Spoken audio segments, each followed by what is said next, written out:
Kasama natin si Brother Abdul Kader at saka si Brother Bilal, anak ng ating sister na Tausog, si Sister Anisa. Assalamualaikum. Waalaikumsalam warahmatullahi wabarakatuh. Batiin mo yung mami. Ma, assalamualaikum. Bilal. Nahihiya si Bilal, Assalamualaikum. Okay. Sila ang ating guest ngayong araw na ito. At ating tatalakayin ang isang usapin. A'udhu billahi minasyaitanir rajim. Bismillahirrahmanirrahim. Alhamdulillah wassalatu wassalamu ala Rasulillah wa ala alihi wa sahbihi ajma'in. Asyhadu an la ilaha illallah wa asyhadu anna Muhammadan abduhu wa rasuluhu.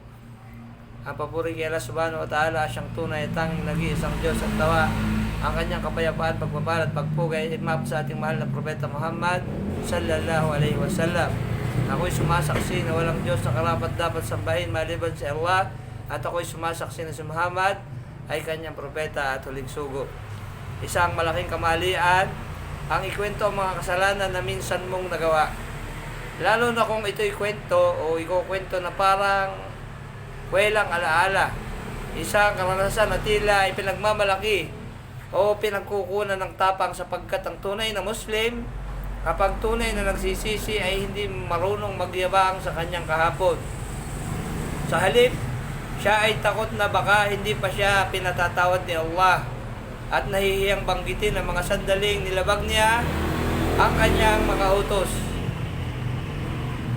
Isang ulap ng haya o pagkahiya sa Allah ang dapat bumalot sa puso ng nagsisisi, dahil batid niya ang bigat ng kanyang ginawang pagsuway. Ngunit sa panahong ito, tila ba naging uso na ang nagsasalaysay ng dating pagkakasala. Noong hindi pa ako practicing Muslim, ganito ako, ganyan ako. At kung minsan, minsan pa nga ay dinadagdag. May mga dinadagdag pa, pero alhamdulillah, nagbago na ako. Gayong ang pagkukwento ay may halong tuwa, may ningning sa mata at hindi pagsisisi ang nangingibabaw, kundi tila nostalgia. Ayon sa Propeta Muhammad sallallahu alaihi wasallam, ang lahat ng aking umma ay mapapatawad maliban sa mga taong lantaran sa kanilang kasalanan.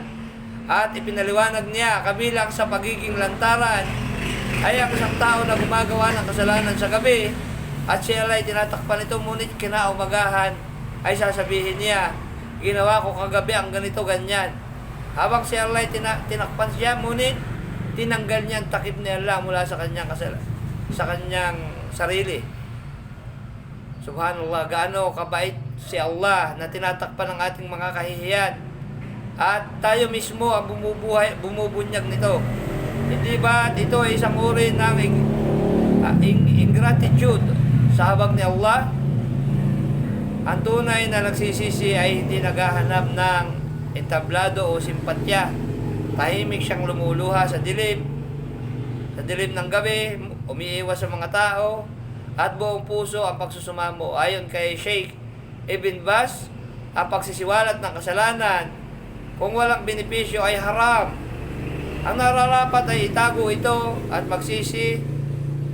At sinabi naman ni Sheikh Al-Fawzan, kapag ipinagmalaki ng tao ang kasalanan na kanyang iniwan, para bang hinahanap niya ang papuri ng mga tao at hindi ang kapatawaran ni Allah.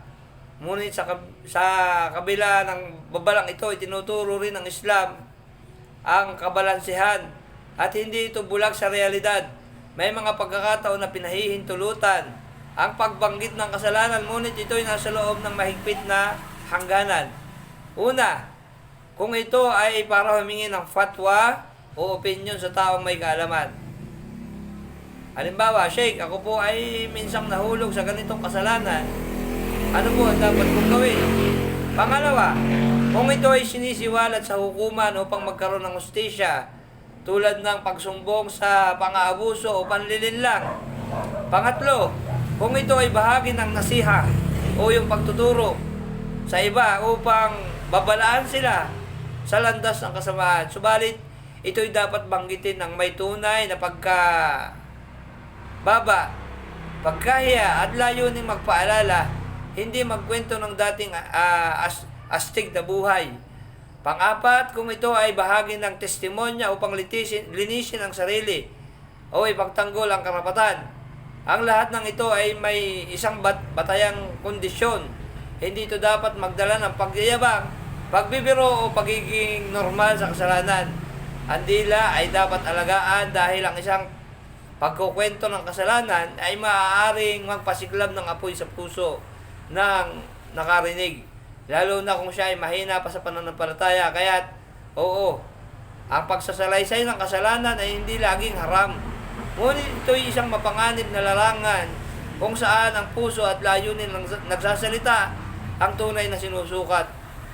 Sa huli, tanungin mo ang sarili mo, bakit ko ba ito sinasabi? Para kay Allah ba ito o para sa tao? At kung ikaw ay magsisisi, manahimik, ang kasalanan ay hindi karangalan dapat ikwento, ito'y sugat na dapat gamutin ng istighfar at haya, hindi kwento at ngiti. Wa akhir dawana walhamdulillahi rabbil alamin.